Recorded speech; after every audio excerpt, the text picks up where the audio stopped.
Commencé le lundi 24 juin sur toute l'étendue de la RDC, la phase finale de l'examen d'État pour l'année 2012-2013 s'est clôturée ce jeudi avec satisfaction. C'est ce jeudi au CH de la FAO que s'est déroulée la passation de pouvoir entre le consortium PAM, FAO, FIDA et la Belgique pour amener au bon port le lead de partenaires techniques et financiers au sein du groupe thématique du secteur agricole en RDC. Antenne A, le journal John Ngomboa. Bonsoir et bienvenue à la grande édition du journal télévisé sur Antenne A, la chaîne de référence. L'actualité, c'est d'abord cette reprise à la Commission électorale nationale indépendante annoncée pour la mi-journée qui vient de se terminer. Il n'y a pas 20 minutes, il a fallu beaucoup de tractations pour que le bureau sortant cède au bureau entrant. Des images dans nos prochaines éditions. L'actualité, c'est aussi la fin de l'examen d'État. La 4e journée, c'était aujourd'hui. Au total, 545 000 élèves ont pris part à cette session de l'examen d'État à travers toute la République. À Kinshasa, pour la dernière journée, c'est la vice-ministre à l'enseignement primaire, secondaire et professionnel, Madame Rwakabouba Magui, qui a fait le tour des centres de la ville de Kinshasa, précisément au lycée Molende et à Matete, dans sa suite Diomersi Nzob Mabiala et Précieux Mangonzoy. Débuté lundi 24 juin sur toute l'étendue du territoire national, les épreuves de l'examen d'État édition 2012-2013 se sont clôturées avec succès ce jeudi. La vice-ministre à l'enseignement primaire, secondaire et professionnel, Magui Rwakabouba, a fait ce jour une descente dans un des centres de Matete, précisément au lycée Molende, pour s'enquérir du déroulement de ces épreuves. Je peux vous le confirmer, dès le premier jour jusqu'au dernier jour, tout se passe dans les meilleures des conditions. Au niveau de la ville, la tendance est en train de s'équilibrer. Mais le nombre de filles est encore bas. Donc on a encore du travail à faire à ce niveau-là. Un travail de sensibilisation parce que les parents doivent envoyer les filles à l'école. On a besoin et des filles et des garçons pour le développement de notre pays. Signalons par ailleurs que le taux de participation de la jeune fille lors de cette édition est en progression par rapport aux éditions précédentes. En tout cas, présence signalée de la jeune fille écolière finaliste des humanités dans les rues de Kinshasa. Présence abondante. Comme d'habitude, c'était un peu de folie ici et là après les stress des 4 jours, comme on dit. Reportage de Patrick Borel Mukendi, Fallon Faye et Douzaine Belebele. La joie a caractérisé le visage de finalistes du complexe scolaire Monseigneur Moké qui ont chanté la victoire avant la guerre, c'est-à-dire ils sont sûrs de réussir à 100%. Oui, je suis très confiante, très sûre, puisque des formations que nous avons eues à l'école avec nos professeurs et puis notre façon de travailler, donc c'est sûr, il y aura la réussite de l'école. Aujourd'hui c'était vraiment facile, mais ce qui était un peu compliqué c'est le deuxième jour, mais ça va aller, ça va aller. On a bien travaillé. On a vraiment bien travaillé, ça a été. On s'est retrouvés pendant tout ce jour. Tout ce qu'on nous montrait à l'école, c'était vraiment ce qu'on a trouvé. Les élèves se sont retirés ensuite à la cour de la paroisse Saint-Joseph pour entonner une chanson remerciant leur établissement scolaire pour la formation reçue. Monseigneur Moké, je partirai dans la joie et dans l'allégresse.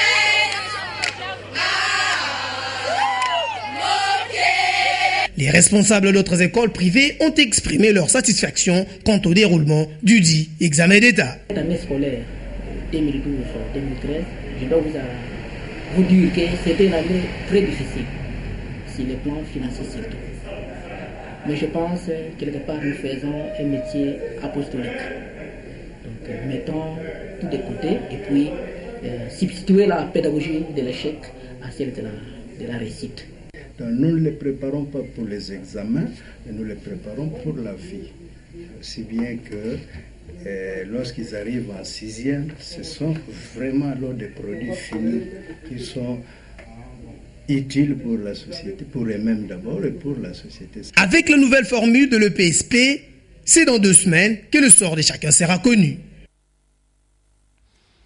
Eh bien, dans la même escarcelle, il faut rappeler cette décision du gouverneur de la ville, André Kimbuta, qui interdisait la vente obligatoire de fournitures scolaires à l'école. À cet effet, l'exécutif provincial en appelle à la responsabilité des chefs d'établissement et à la vigilance des comités des parents pour qu'aucune charge indue ne vienne s'ajouter sur les frais de scolarité. Par conséquent, les gestionnaires scolaires ainsi que le bourgmestre sont instruits d'éveiller à la stricte observance de la présente mesure et de prendre les sanctions qui s'imposent à l'encontre de tout contrevenant. Ça sera quand même difficile que le bourgmestre sache s'y prendre. Ben, on verra bien, c'est pour la rentrée scolaire dans déjà 2 mois bientôt.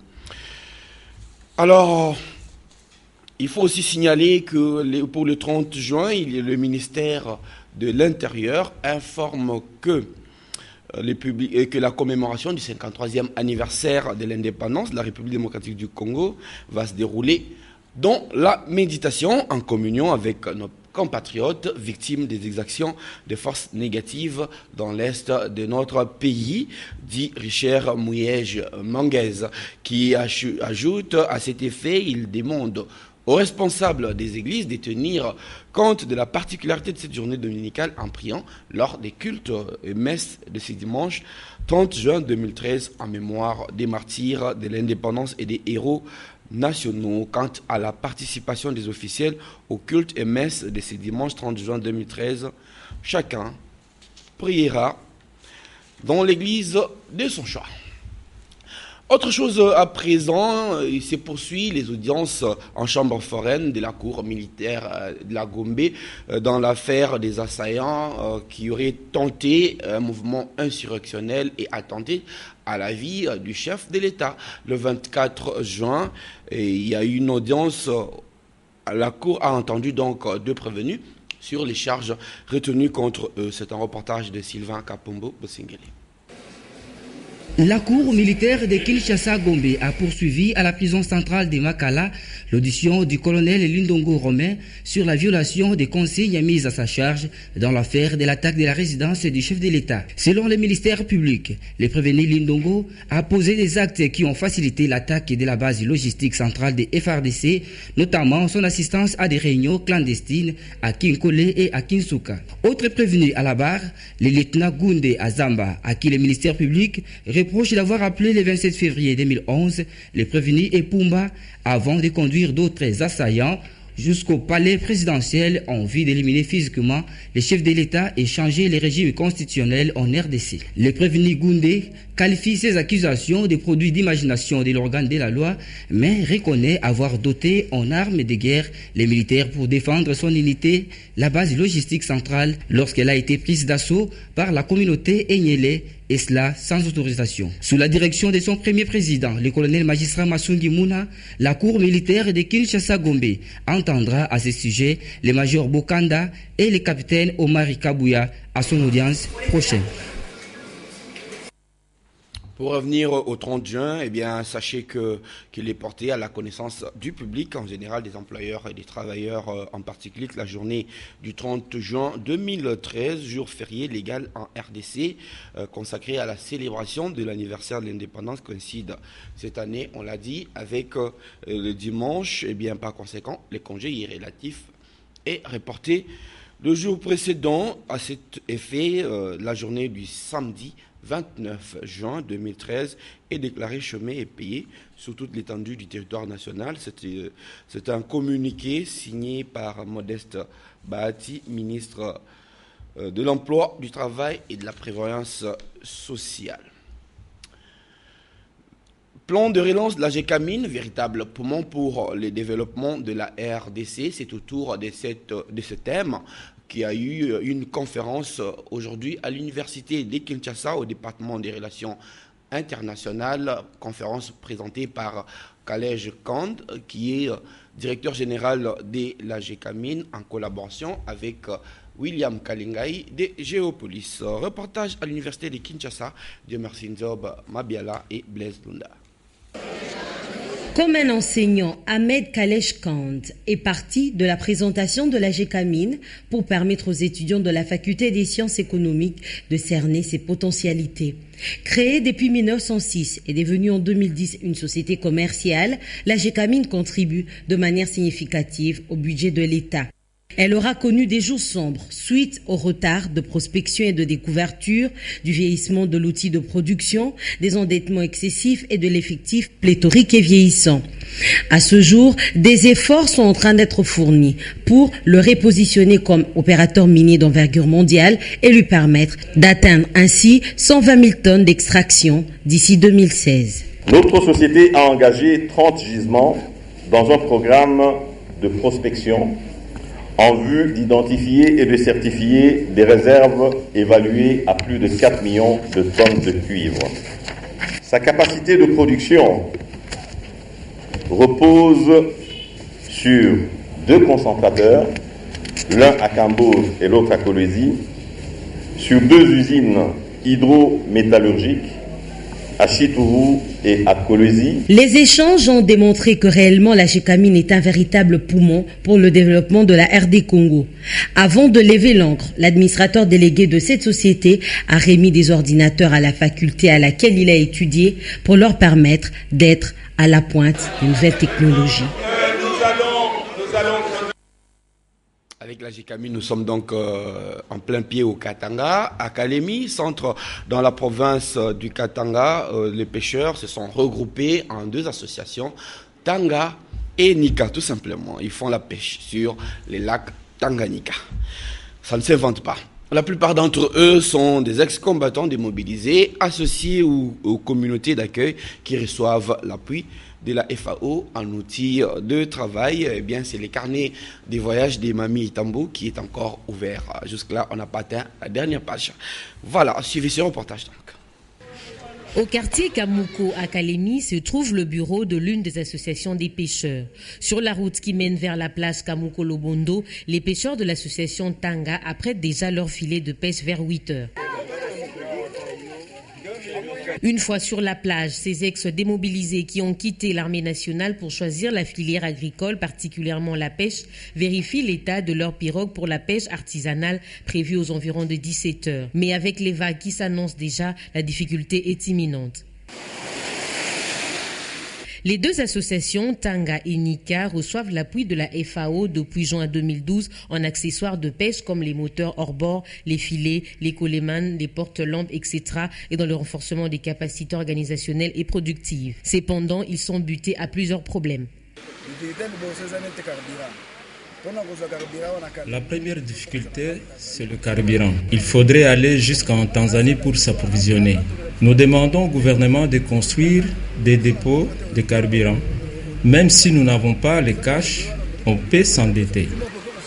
La vente de poissons varie selon le tonnage. En ce mois de juin, la production diminue suite à la montée de l'eau en surface.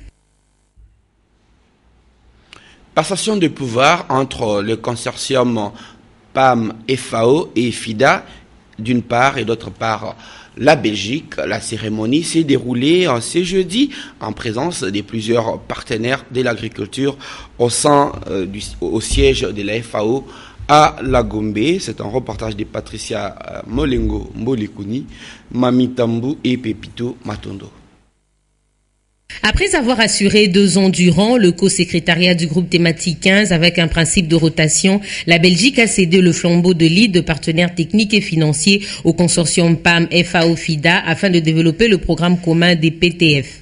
Pour bien mener sa tâche, le consortium promet de se servir de l'expérience de la Belgique. Un consortium PAM FAO-FIDA sera à vos proches côtés pour assurer en tout cas la coordination des partenaires techniques et financiers au sein du groupe thématique.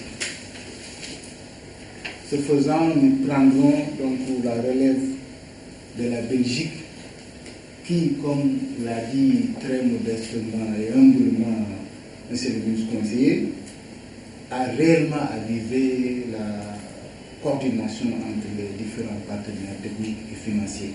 Représentant la partie congolaise, le ministre de l'Agriculture a, au nom du gouvernement, remercié tous les partenaires et a, par la même occasion, présenté les défis à relever pour développer le secteur agricole en RDC. Il s'agit notamment de la desserte de routes agricoles. Je dois sincèrement remercier ceux qui ont eu, il y a quelques années, tel que vous venez de le faire, monsieur le ministre conseiller, ceux qui ont eu cette idée de mettre dans une sorte de plateforme les différents partenaires, parce que cela renforce la concertation entre les partenaires, entre eux d'une part, mais aussi entre les partenaires et le ministère. Le consortium PAM FAO-FIDA va assurer le lead des PTF jusqu'en 2015 et propose quelques pistes d'action communes, entre autres soutenir les efforts du gouvernement de la mobilisation de ressources budgétaires et de financement externe pour les secteurs agricoles.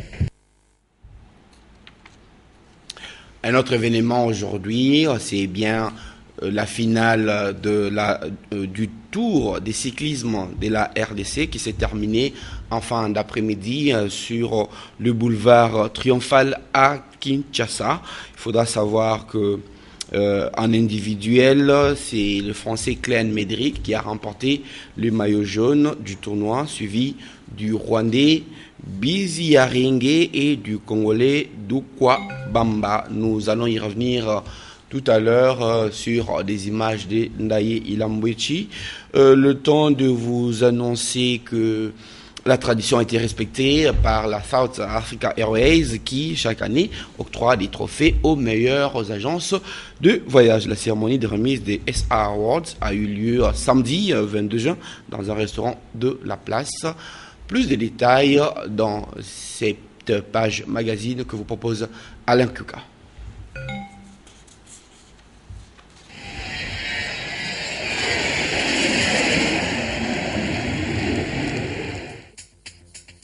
L'excellence étant le maître mot de la South African Airways, c'est le magnifique cadre du restaurant Sir Harris à Gombe que s'est déroulée samedi 22 juin la cérémonie de remise des SAA Awards.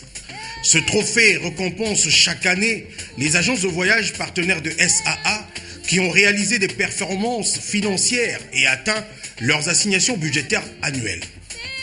Cette année, c'est un public très sélect qui a été convié à la soirée de remise à laquelle a pris part le consul d'Afrique du Sud en RDC, Simon Modiba. Après le mot de bienvenue prononcé par la chef d'agence de SAA à Kinshasa, Véronique Mukundi, la country manager de la compagnie nationale sud-africaine d'aviation en RDC, Chantal Serrao, a relevé les forces et faiblesses de l'exercice financier 2012-2013. Globalement, a-t-elle dit, la SAA reste au top. Elle a par ailleurs exhorté les agences de voyage à redoubler d'efforts étant donné que le plus dur, ce n'est pas d'être au sommet, mais c'est de s'y maintenir. Globalement, notre société est performante. C'est ainsi, au nom de la South African Airways, nous sommes heureux de vous annoncer South African Airways a été plébiscitée pour la 11e année consécutive meilleure compagnie aérienne d'Afrique par la Skytrax depuis le 18 juin. La SAA a été plébiscitée encore pour la 11e année consécutive compagnie 4 étoiles. Pour encourager les efforts et gratifier la qualité du travail fourni par les agences de voyage, la SAA a mis en place depuis quelques années maintenant le programme Incentive. Les agences qui se distinguent au cours d'une année financière reçoivent en plus des prix habituels un chèque d'encouragement. Des explications quant à ceux ont été fournies par le responsable du marketing et vente, Dieudonné Pambou. South African Airways a encore proposé au cours de l'exercice financier 2012-2013 son programme d'incentive aux agences de voyage pour les encourager à mieux vendre ses produits. Nous avons assigné des objectifs à chacune des agences agréées, IATA, partant des revenus réalisés au cours de l'exercice 2011-2012. L'agence qui pouvait accomplir la même performance des ventes que l'année passée bénéficierait automatiquement d'une ristourne. Les calculs devaient se faire sur base du nombre de passagers qui ont effectivement voyagé. Au total, 10 agences ont ont participé à ces programmes. 4 ont atteint les objectifs assignés. Ainsi, le nombre de crédits leur été octroyés, nous leur exprimons toutes nos félicitations. 6 agences de voyage au total ont reçu des prix pour l'exercice financier 2012-2013 dans 3 catégories. Le prix d'encouragement dans la première catégorie a été attribué à Travel Plus et Congo Travel Service. La deuxième catégorie a concerné le prix de l'excellence remis à 3 agences, à savoir Excel Voyage, Africa Travel et Voyage IMO. La dernière catégorie, c'est le prix de meilleure agence de voyage. Pour la 11e année consécutive, c'est Jeffrey Travels qui a raflé ce prix à la grande satisfaction de son représentant.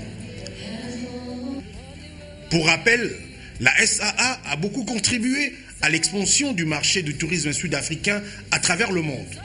Aujourd'hui, grâce à la South African Airways, membre de la Star Alliance, des touristes et autres visiteurs viennent de partout dans le monde vers l'Afrique du Sud et d'autres pays d'Afrique. Avec plus de 78 ans d'expérience et 900 destinations dans le monde avec la Star Alliance, la SAA offre en plus de la sécurité à bord, le confort et une qualité des services la plus remarquable sur le continent. C'est d'ailleurs pour cette raison qu'elle a été classée jusque-là première compagnie aérienne africaine en termes de qualité des services offerts à bord. De quoi faire jubiler le staff de SAA en RDC et ses partenaires des agences de voyage pour finir la soirée en beauté.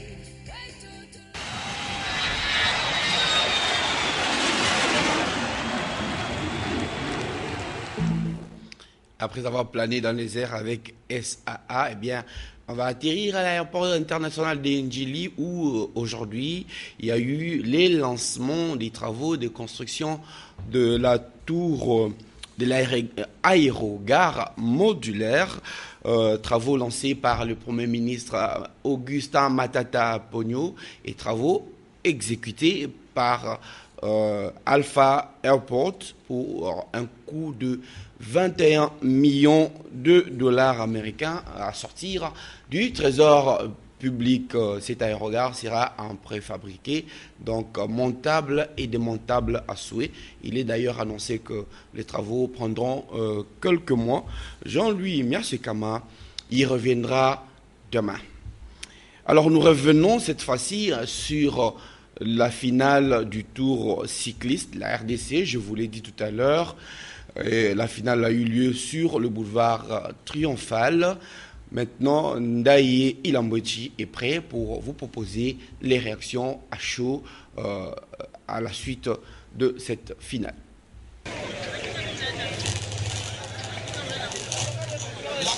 La coutume veut que nous commencions par le vainqueur de l'étape du jour. Le vainqueur de l'étape du jour, c'est le Congolais Tukwa Bemba.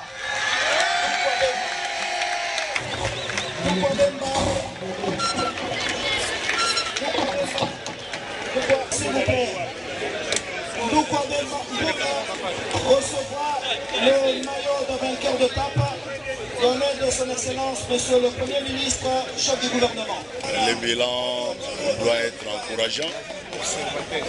Je dis bien qu'il est positif par le fait qu'on n'en est qu'à notre première édition.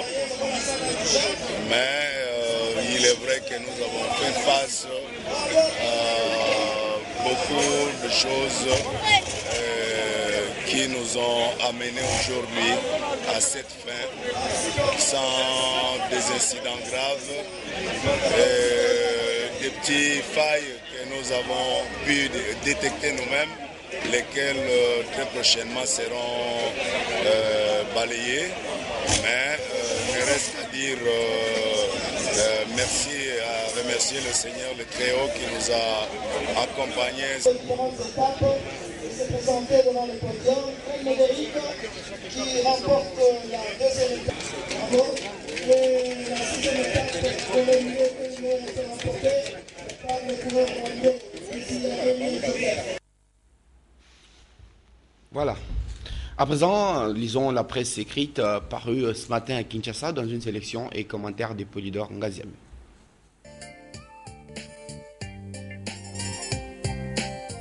L'insécurité qui prévaut dans la province du Katanga fait l'objet depuis quelque temps de beaucoup de commentaires au sein de la presse. À la une de sa livraison de ce jeudi 27 juin, le journal Le Guide alerte que le gouverneur de la province qui préfère est aux abois face au Bakata Katanga. Allusion faite à son passage à l'Assemblée provinciale pour s'expliquer devant les députés à propos. Pour lui, indique le quotidien, seule une action armée musclée mettra fin à cette aventure aux velléités criminelles. Et c'est la lecture que l'on fait de ce passage, car la multiplicité d'émotions n'aboutira à rien. Et au sujet du regain de l'insécurité au Katanga, le socle qui évoque aussi le passage de Katumbi devant les députés rapporte que le chef de l'exécutif katangais a lancé un appel au calme à la population, lui demandant de vaquer à ses occupations le 30 juin et à ne pas prêter attention aux tracts qui circulent depuis quelques semaines et annonce l'incursion des miliciens Bakata Katanga à Lubumbashi le jour de la fête de l'indépendance. Comme l'affiche le phare à sa une, Moïse Katumbi ne croit pas du tout à l'apocalypse annoncée du 30 juin. Et pour rassurer davantage les habitants du Katanga, il a révélé que des négociations sont en cours pour obtenir la reddition des miliciens Maïmaï et Bakata Katanga.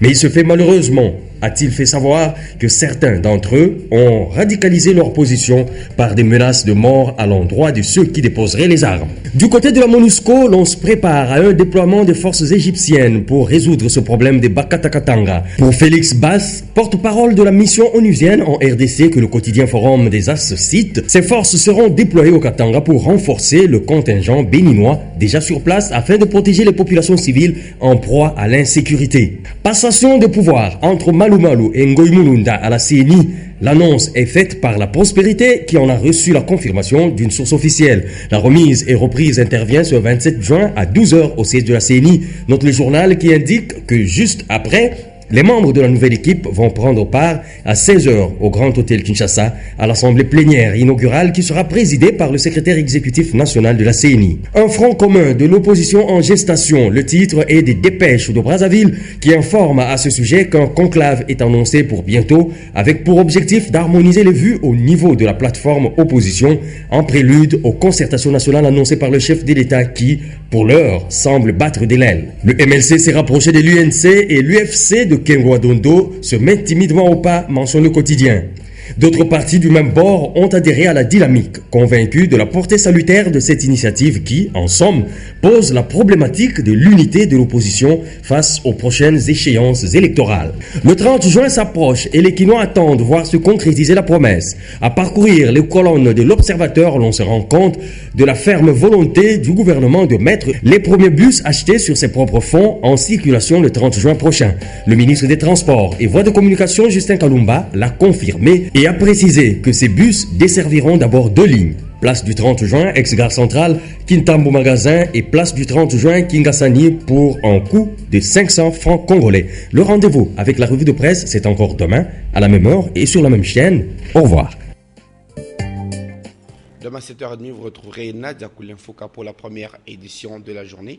Je vous retrouve à 19h. Bonne suite des programmes sur Antenne A, la chaîne des références.